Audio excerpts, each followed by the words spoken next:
600 g glatkog brašna, prstohvat soli,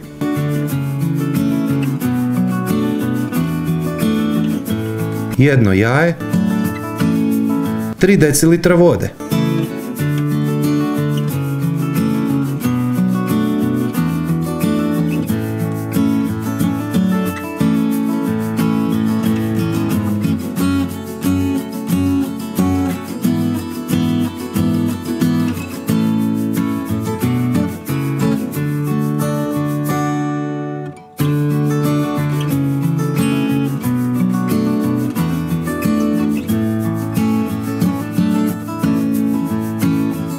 tijesto ostaviti kratko da se odmori, svega 5 minuta, pa promjesiti.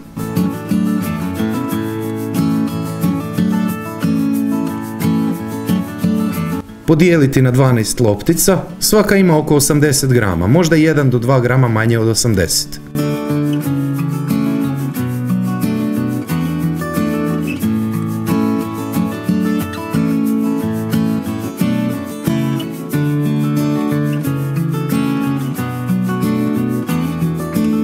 Podesiti jaku temperaturu, a u tavu ne ide nikakva masnoća, samo je potrebno dobro zagrijati. Peći minutu s jedne,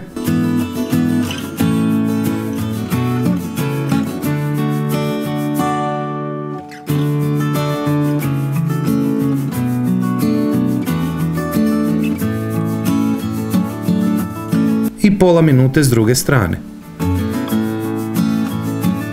Dio koji nećete konzumirati spremiti za neki drugi dan u hladnjak, ali kada se ohlade.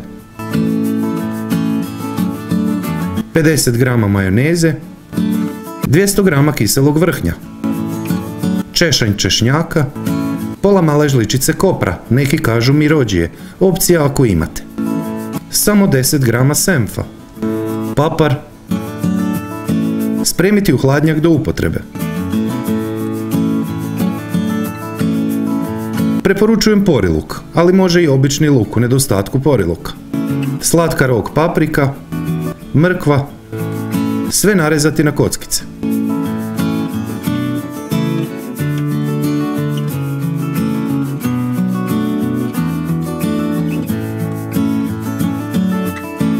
Pureća prsa su sada stvarno odličan odabir, ali ne treba previše, oko 300 do 400 grama.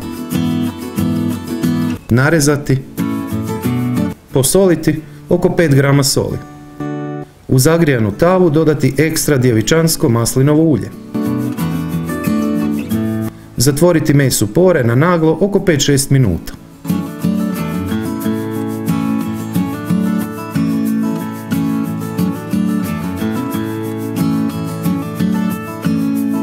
Po želji čili, peperoncini ili slična ljutina. Nastaviti oko 7-8 minuta. Kukuruz šećerac, samo kratko promiješati i posoliti dodatno po želji i ukusu.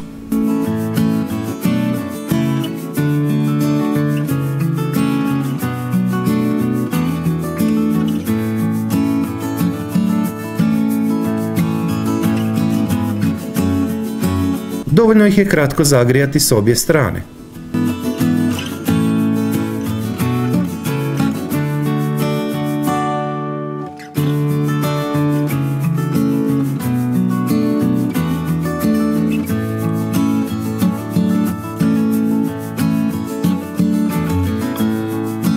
Ispod svakog mog videa je pisani recept, popis sastojaka, postupak i savjeti koji nisu stali u video, ali i preporuke za slična jela i recepte koje ste propustili, a odlična su ideja za obrok.